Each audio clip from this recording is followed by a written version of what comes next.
अच्छा, प्राइस जो है वो मूव किस तरह करती है। जी। आज का जो हमारा टॉपिक है कि प्राइस जो है वो मूव जी। कैसे करती है। ठीक है, तो आज हम इसको देखेंगे कि प्राइस किस तरह मूव करती है।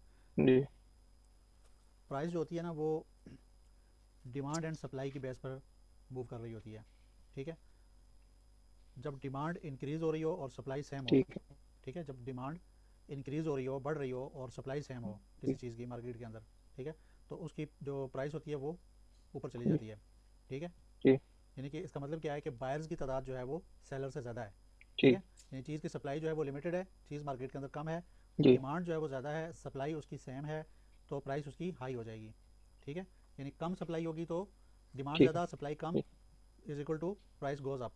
ठीक है, और अगर सप्लाई ज़्यादा हो और डिमांड कम हो बहुत सर। तो जी। रिजल्ट क्या होगा, प्राइस गोज़ डाउन। ठीक है, तो यही कॉन्सेप्ट जो है वो ट्रेडिंग के डाउन। अंदर भी अप्लाई होता है कि जब डिमांड जो है वो डिमांड और सप्लाई की बेस पर प्राइस जो है वो मूव कर रही होती है। अगर कोई आदमी जो है जी। मतलब अगर मैं देखूँ ना कि आपको एग्जांपल देता हूँ एक। ठीक है, एक एग्जांपल आपको देता हूँ। If everyone suddenly want to buy bitcoin and few want to जी। सेल। ठीक है, यानी कि अगर जो है वो बिटकॉइन को ज़्यादा लोग जो हैं वो बाय करना चाहते हैं, लेकिन उसकी सप्लाई जो है वो और कुछ लोग जो हैं वो यानी जो सेलर हैं वो कम हैं, बायर जो है वो ज़्यादा हैं और सेलर कौन है, कितने हैं, कम हैं।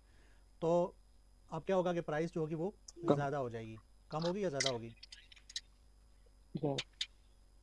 ज़्यादा हो जाएगी नहीं ना। बाहर। देखें, बाय करने वाले ज़्यादा हैं, सेल करने वाले जी, कम ज्यादा हैं। हो जाएगी। बायर ज़्यादा हैं, सेलर कम ज्यादा हैं। है।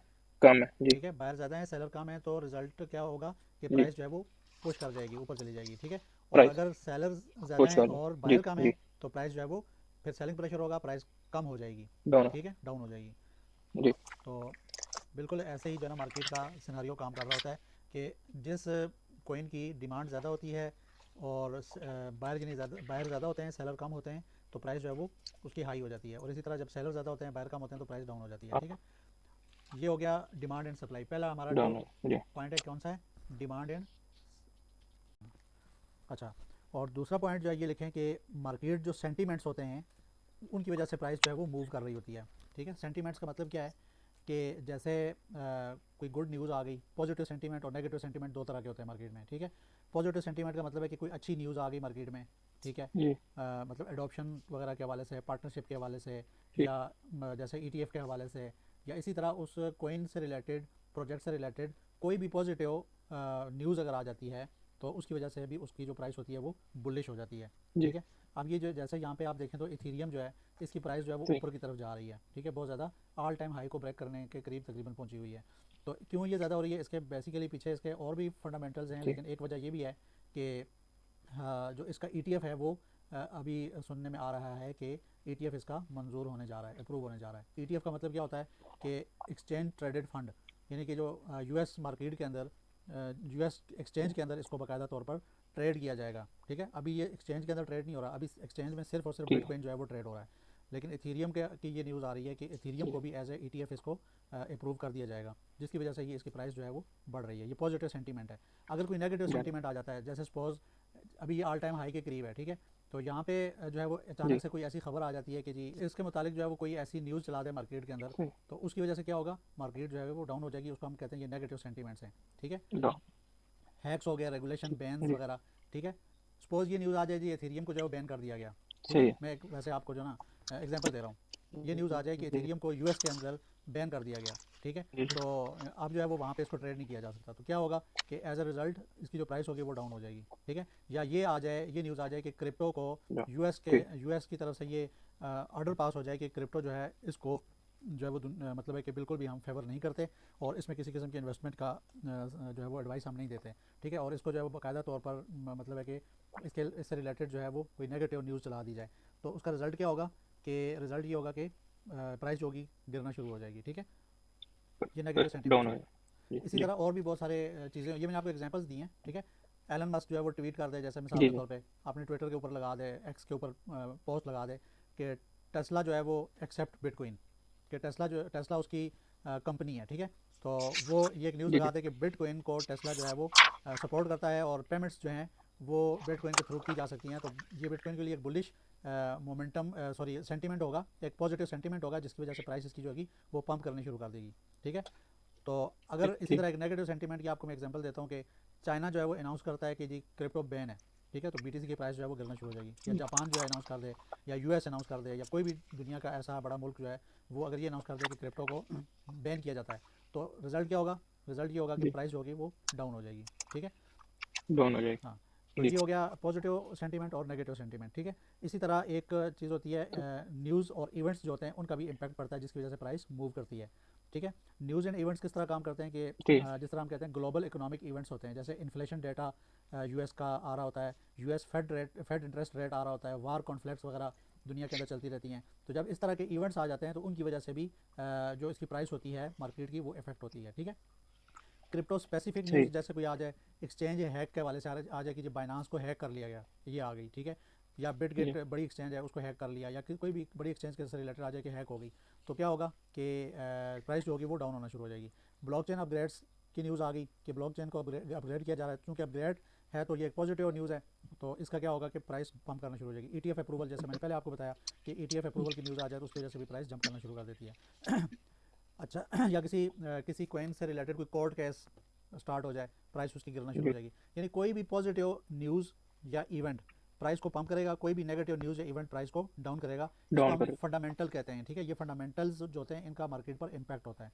ठीक है, रेगुलेशन जी, चेंजेस जैसे बैन या legal acceptance in big markets, बड़ी मार्केट्स के अंदर लीगल एक्सेप्टेंस के हवाले से या बैन वगैरह के हवाले से कोई न्यूज़ आ जाए तो उसका भी इम्पैक्ट पड़ता है मार्केट के ऊपर। ठीक है, तो ओके, सही, तो इसका जो है ना बहुत बड़ा इम्पैक्ट होता है। कम से कम जो है वो 10 से 20-30% मार्केट जो है वो 1 घंटे के अंदर गिर जाती है। ठीक है, और इसी तरह पंप भी हो जाती है सही, इस तरह के सेंटीमेंट्स की वजह से।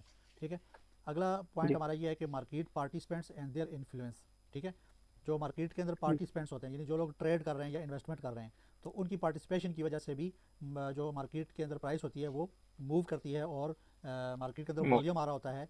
यानी जैसे रिटेल ट्रेडर्स होते हैं, स्मॉल बायर्स एंड सेलर्स जिनको हम कहते हैं। ठीक है, जिस तरह आप हो गए, मैं हो गया, जो थोड़ी अमाउंट के साथ, जी, कम अमाउंट के साथ जो है वो ट्रेडिंग करते हैं। लेकिन हमारा मतलब इन्वेस्टमेंट होती है, उसकी वजह से प्राइस कोई मूव खास नहीं दिखाती। ठीक है, क्योंकि हमारे पास इतनी बड़ी अमाउंट नहीं होती जिससे हम जो है वो मार्केट को मूव कर सकें। अलबत्ता जो जी, लार्ज बड़े होल्डर्स होते हैं या इन्वेस्टर होते हैं जिनको हम वेल्स कहते हैं।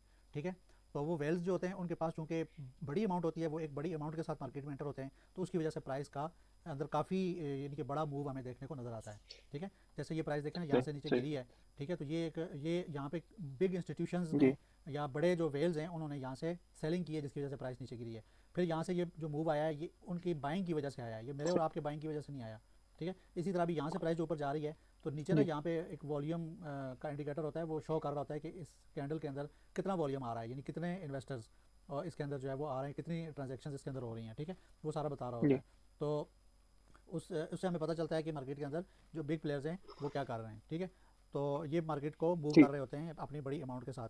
इसी तरह वेल्स वेल्स तो वो होते हैं ना कि जो मतलब है कि जो लोग होते हैं जिनके पास बड़ा पैसा होता है, और कुछ जो है ना वो जी, इंस्टीट्यूशंस होते हैं, अदारे होते हैं, जैसे बैंक्स हो गई, हेज फंड्स हो गए, बड़ी कंपनियां हो गई।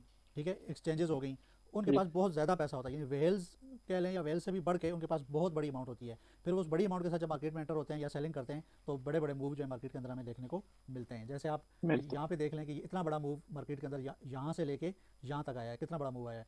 तो ये बिग जी, प्लेयर्स हैं, बड़े बड़े इंस्टीट्यूशंस हैं, वेल्स हैं, जिन्होंने पैसा यहाँ से लगाया है। ठीक है, इधर तक, और यहाँ से फिर सेल किया है, प्रॉफिट बुक किया है अपना। ठीक है, सही है, ये सीन है। सही, अच्छा, इसी तरह प्राइस मूव करने की एक और वजह लिक्विडिटी भी है और ऑर्डर बुक भी है। ठीक है, लिक्विडिटी मैंने आपको बताया था कि अगर हाई लिक्विडिटी होगी तो big trades don't move price much.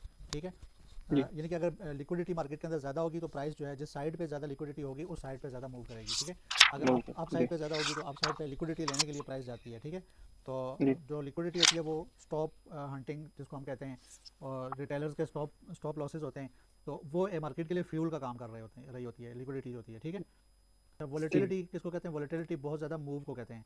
ठीक है, क्रिप्टो इज़ बहुत ज़्यादा वोलेटाइल मार्केट है as compare to stocks and forex. ठीक है, स्टॉक्स और जी, फॉरेक्स मार्केट जो है वो इतनी ज़्यादा वोलेटाइल नहीं होती, लेकिन क्रिप्टो के अंदर बहुत ज़्यादा वोलेटिलिटी होती है। वोलेटिलिटी का मतलब है कि इसके अंदर यानी कि शार्प मूव्स जो हैं वो बहुत ज़्यादा आते हैं। ठीक है, जी, तो एक दिन के अंदर प्राइस जो है यानी कि 5 से 20% तक कम से कम जो है वो मूव कर जाती है, इतने बड़े बड़े इसके अंदर मूव आ जाते हैं। ठीक है, और सही, रीज़न इसकी क्या होती है कि market size, total market size जो है वो छोटा होता है, और इमोशनल जी, ट्रेडिंग इसके अंदर चूंकि ज़्यादा होती है, हाई स्पेकुलेशन होती है। ये इसकी रीज़न है जिसकी वजह से प्राइस जो है वो वोलेटाइल बहुत ज़्यादा हो रही होती है। ठीक है, हो रही, दूसरी जी, मार्केट्स भी होती हैं लेकिन क्रिप्टो बहुत ज़्यादा वोलेटाइल मार्केट है।